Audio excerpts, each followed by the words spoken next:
Hi, everyone. Welcome back to this week's episode of the PETHS Alumni Network podcast. I'm your host, Nathan, and today we are joined by Eva Chan. How are you doing? Hi, thanks for having me. Of course. Thank you so much for taking the time. We have a very special episode today.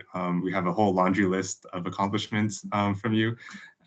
Most notably, you were on Forbes 30 Under 30, and you're founder of many different companies. You're on the board of advisors for a lot of them, and we'll dive right into your story. You graduated in 2007 from PET, and then you went to OCAD for design, and since then it's been a crazy ride, I guess you could say. You mentioned it's been like a rocket kind of. Mhm. So yeah, so diving right in, do you have any like standout moments from your high school career that stand out to you? Thing and so I always just sat in class like quietly hoping to just get through one day. But then there's another side of me where I joined sports teams and especially volleyball every year. I wasn't the best, but I just enjoyed it so much, and I knew that was home for me, and it was really important for me to join.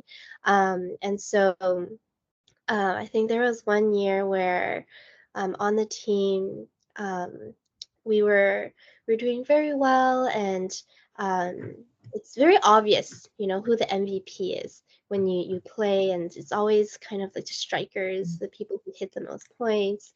But I actually won MVP that year, and it was a shock to everyone.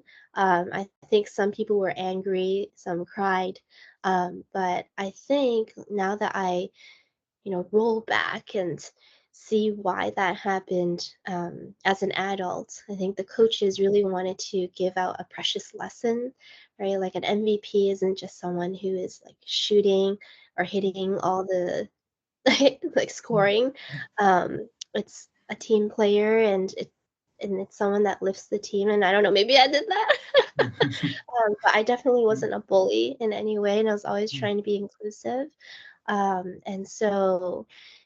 that moment, that stood out a lot for me because it told me that being kind and being soft spoken can still be extremely powerful as long as you're lifting others along the way with you.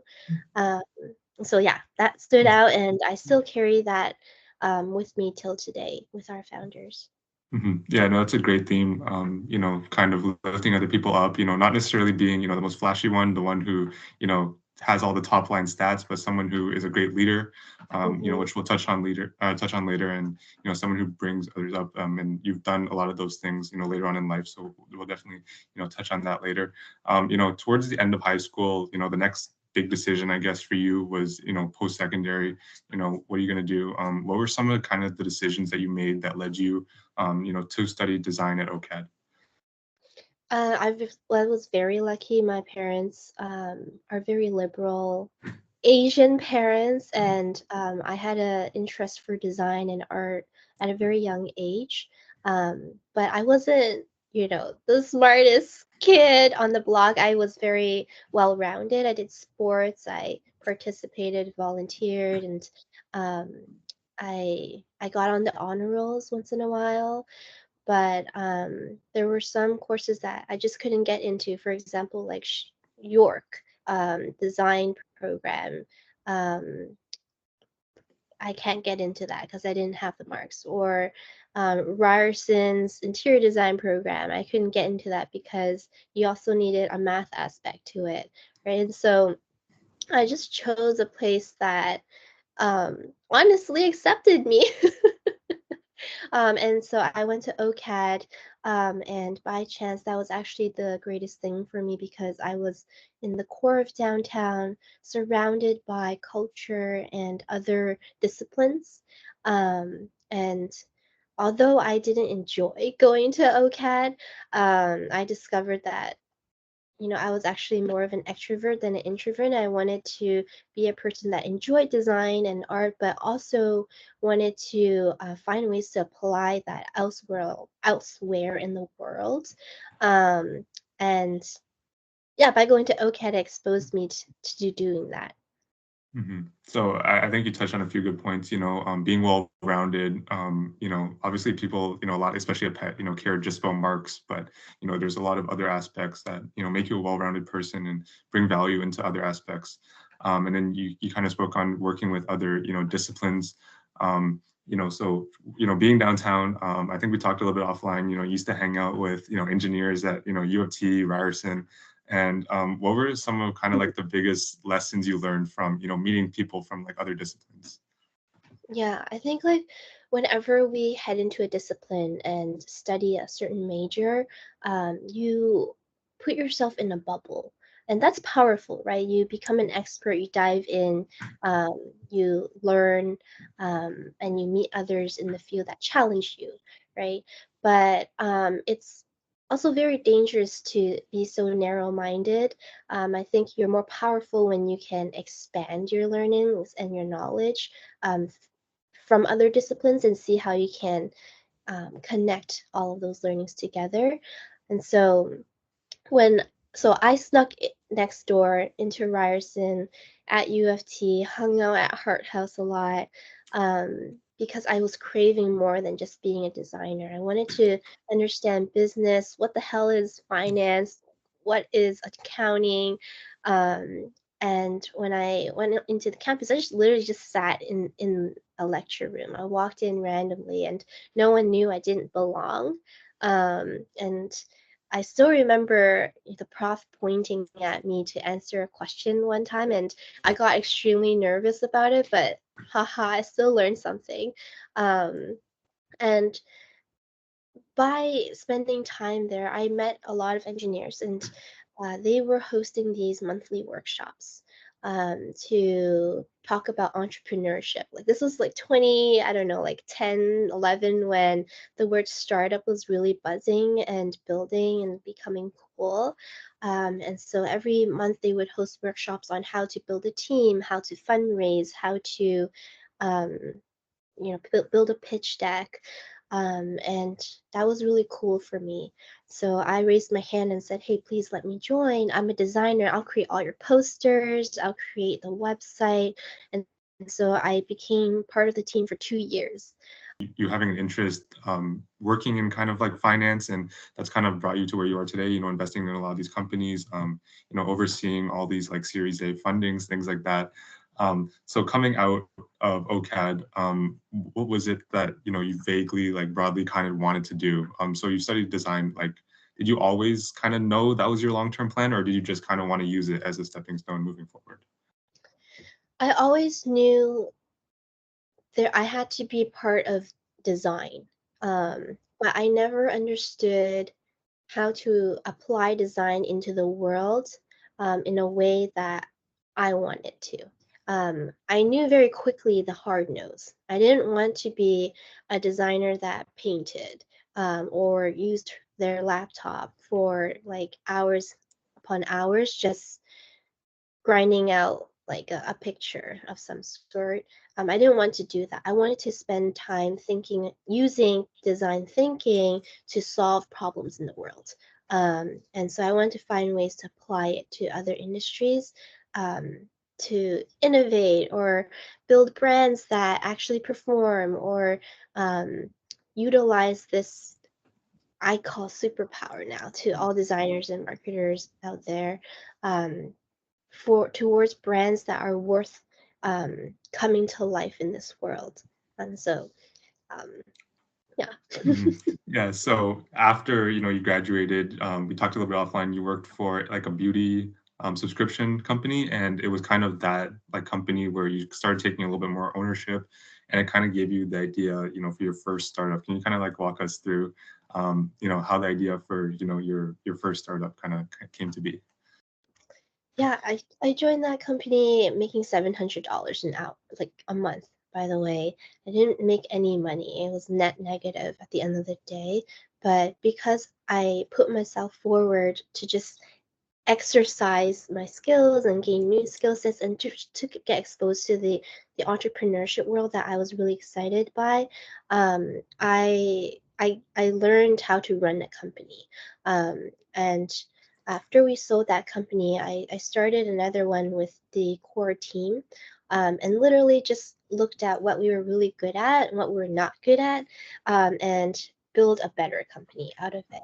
And so the first company was a beauty box subscription company. The second one was actually a sampling brokerage company called Exact Media. And basically, what we did was we took millions and millions of samples that P&G and L'Oreal already distributed at events or on the streets and said, hey, stop just handing it out on the streets without measuring these campaigns.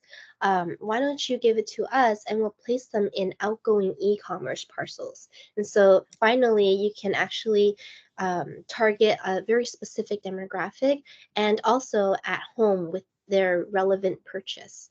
And so if they ordered a t-shirt through like guild.com, we'll pair it with like a Tide Pod sample, for example, and open it at home, and the retail partner that we worked with would send out a survey and ask, hey, did you try the sample? Did you like it? Did you end up buying a full size as a result of sampling it?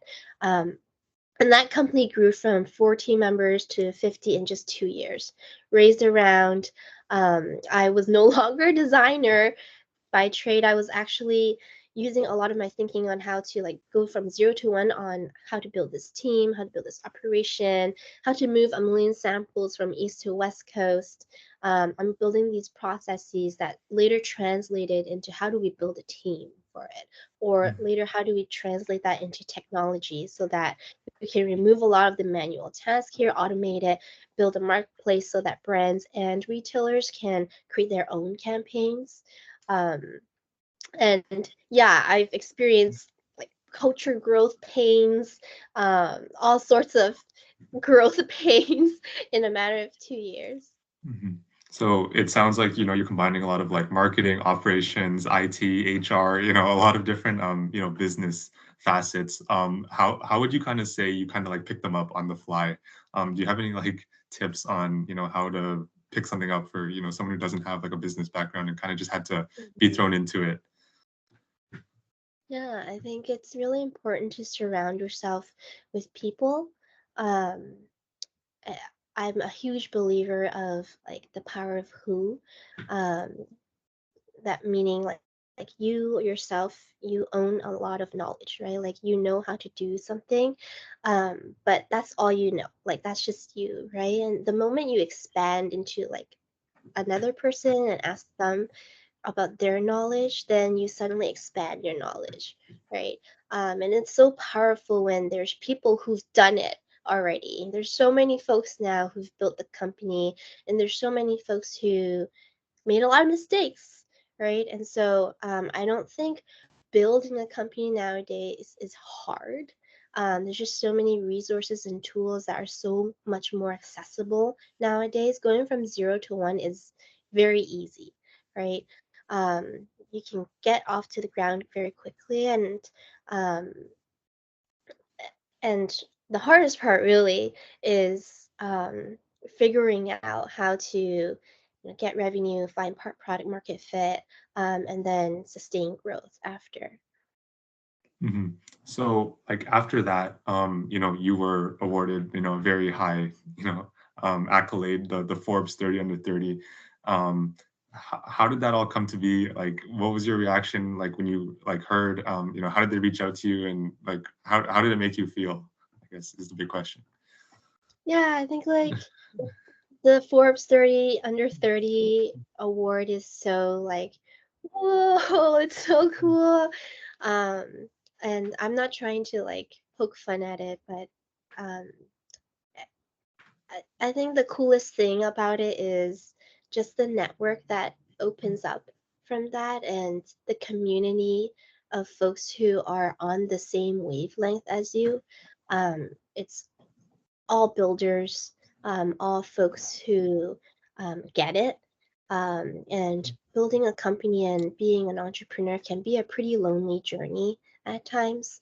And so being able to connect with other folks who feel the same way, who have the same type of, I don't know, like mental health issues and problems finding a partners or, problems growing your company, like all those things that you talk about behind closed doors. That's the power of um, being part of like a network like Forbes Mhm. 30 under 30. So, you know, you kind of mentioned like the downsides of, you know, being an entrepreneur, like the long hours, you know, and a huge thing is probably like the risk. You know, a lot of people don't really want to take that jump because there's a lot of risk, you know, involved in it. Do you have any kind of like advice or like kind of like the mindset that you had when you know, took that big jump to become an entrepreneur? Yeah, so today I have a year-and-a-half-old daughter. Um, and my mindset from now from and compared to when I started my company, um, it's very different. And so my biggest advice to people who think entrepreneurship is exciting is start now. Why are you waiting? Like start making mistakes now because your liabilities as you grow is just going to expand. You're gonna want to do more in your life, potentially, and the decision making, the layers that you have to go through to have courage and build is gonna be more and more. And so I would say, all the folks in listening, I think you should just start now. Don't be afraid. hmm So, you know, along the same notes of, you know, starting, you know, you since, you know, your first startup, you've launched, you know, another one and it's Launch Pop, right? So, you know, you talked about, you know, the tools that people have accessible to them to, you know, start kind of companies. And this is kind of what Launch Pop, you know, focuses on. How did that whole like thing come together? You know, what was like the learning curve, you know, being your second startup, you know, what was your experience starting a second company like? So interesting. Every single company is so different. Exact Media, I'd say because we were working with so many corporate clients, the culture spread it into our company and where our company felt very corporate, right? Like the folks that we hired came from ex-corporate, right? And so the culture just felt very corporate. And for me, like I personally didn't thrive in that environment and my soul wasn't being fed. And so when I started Launchpop, I purposefully said I would be very opposite of corporate. Like I don't want to raise money. I bootstrapped Launchpop. I got offered a lot of money, like through VCs, angels to build Launchpop. And in the end, because freedom is such a huge pillar for me, I said no to all of it. I would never want any sort of VC's internal agenda to drive any decisions at Launchpad.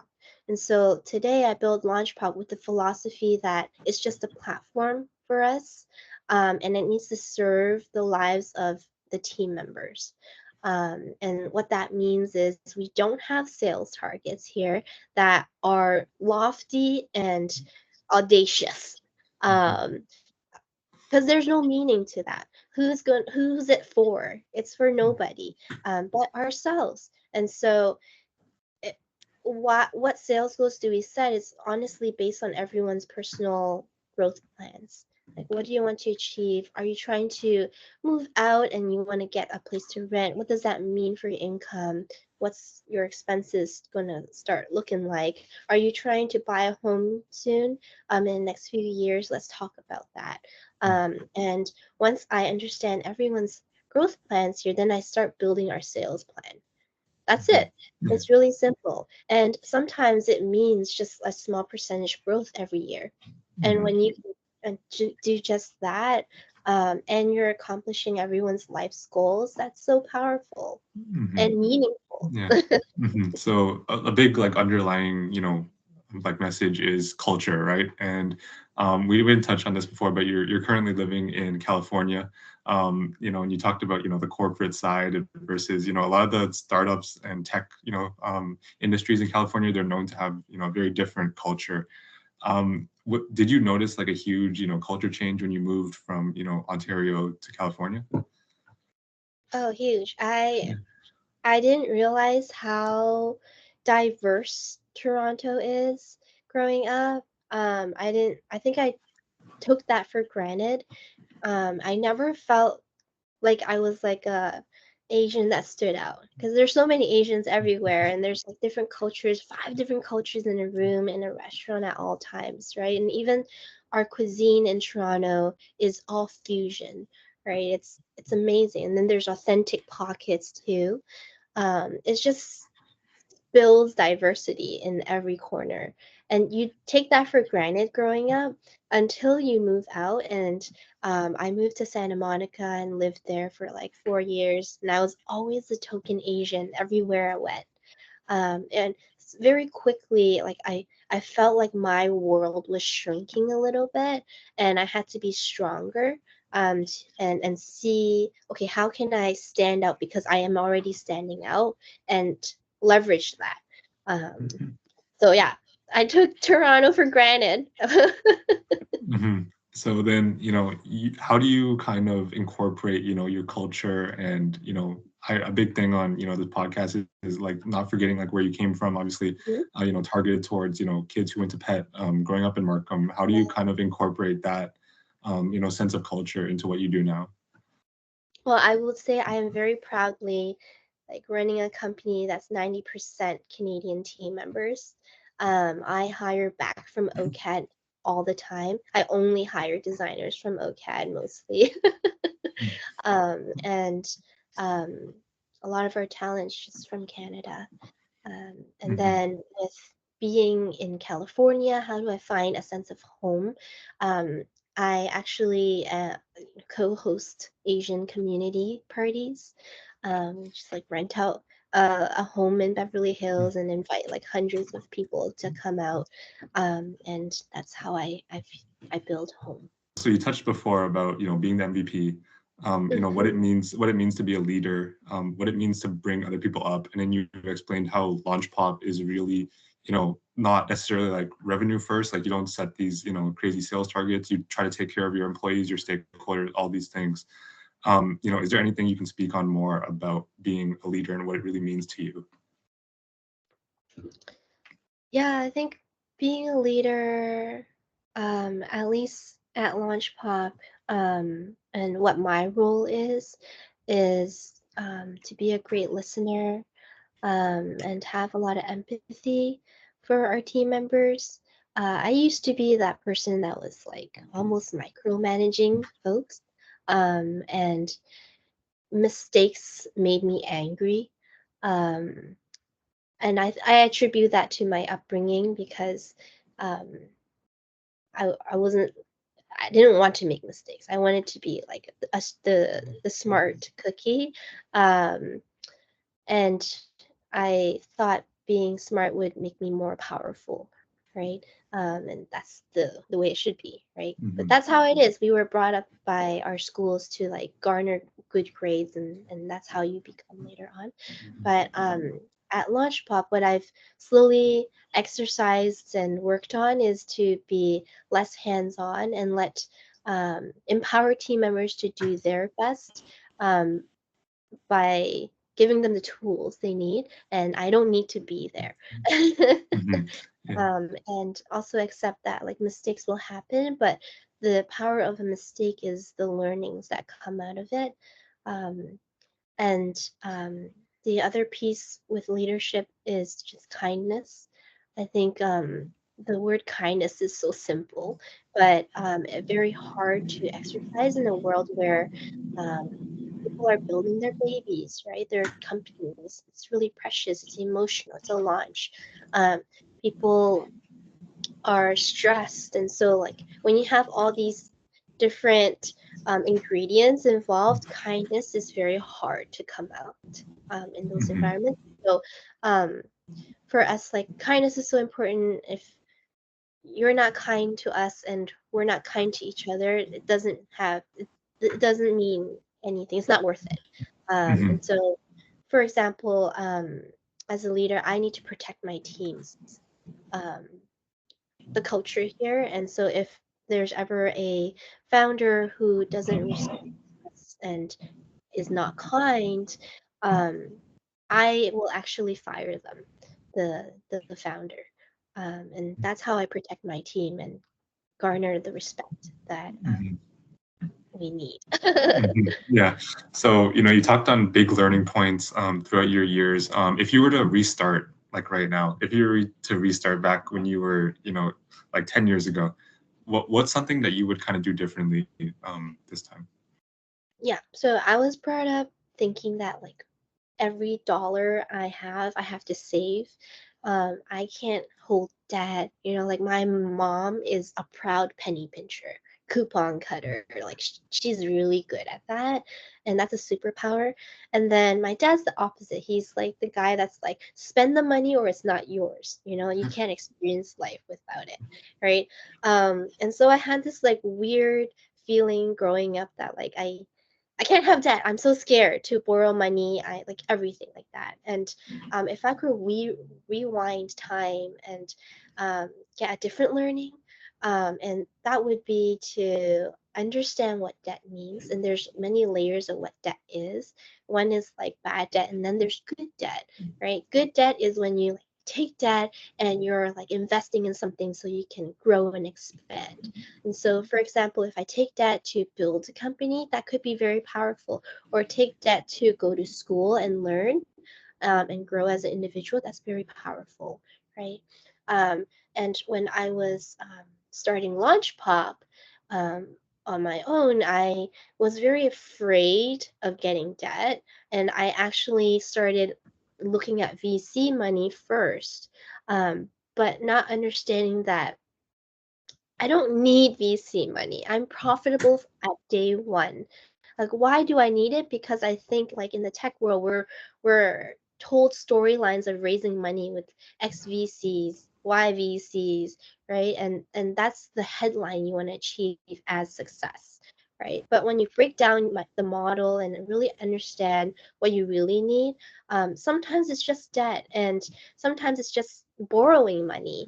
And the one time that propelled Launchpad forward till today, and it's 7 years now, is actually me having the vulnerability to understand that I just need 30K to make my first hire, and then I can focus on sales. I just asked my brother for that money. He gave it to me without hesitation. He's my angel investor. He's known me for 30 years, over 30 years. And so that should have been the first thing I thought of. So if I could rewind time is to better understand how deck works and how it can empower us. Yeah, I kind of think about like Dragon's Den or like Shark Tank, those kind of investors. For those who don't know, there's like, the angel round, and then there's like the seed round, and then there's like the ground floor and things like that as time goes on, right? And you spoke about, good debt, bad debt, it's a whole other episode we could talk about where, sometimes people take out debt, to buy a car that they don't need, or, other things like that. And then there's good ways where you can buy like an asset that'll make you money in the future. So, that's a whole topic on its own. And before Mhm. you talked about like the qualities of, your parents specifically, do you have any qualities that you see in yourself or habits that you think make you successful? I don't know if it makes me successful, but I know that my dad is extremely generous, to the point it like hurts him. So even if we didn't have money or we're in a bad financial state, he will always pay the bill. He is that person, Asian dad at dim sum, like fighting for the bill hardcore. He'll always pay, right? And so he's built a name for himself to be extremely generous and hospitable. And because I was surrounded by that growing up, I think I carried that with me now so deeply. And everywhere I go, I always want to be the one that's like, taking care of someone. Um, and maybe because I have that, I realize I need to have money to do that. I need to also respect that this is extremely nice, generous, and it's like a gesture that only certain people deserve from me. And so now I'm very careful of who I surround myself with and understand if they are truly friends. And so my circle is small now, but the circle is very precious and um, the meaningful relationships. So and I carry that throughout everything I do, like the founders that I meet who becomes part of like the launch pop circle, the team members I meet who becomes part of the launch pop family. And so everything's very carefully curated just based on like sh- are you worth anyone's time? Mhm. Yeah, so you talked about your values of kindness, respect, creating these close relationships, and looking ahead. I assume these are all things you want to carry forward. Do you have any other aspirations, outside of what we've already talked about? A lot. Mhm. Um, to be honest, like now at a phase as a mother, I just want to slow down now. And it's very hard to slow down. Actually, very easy to be like fast-paced, busy, right? There's no shortage of like opportunities and things to do in this world, but the harder thing to do is actually be very selective and slow down.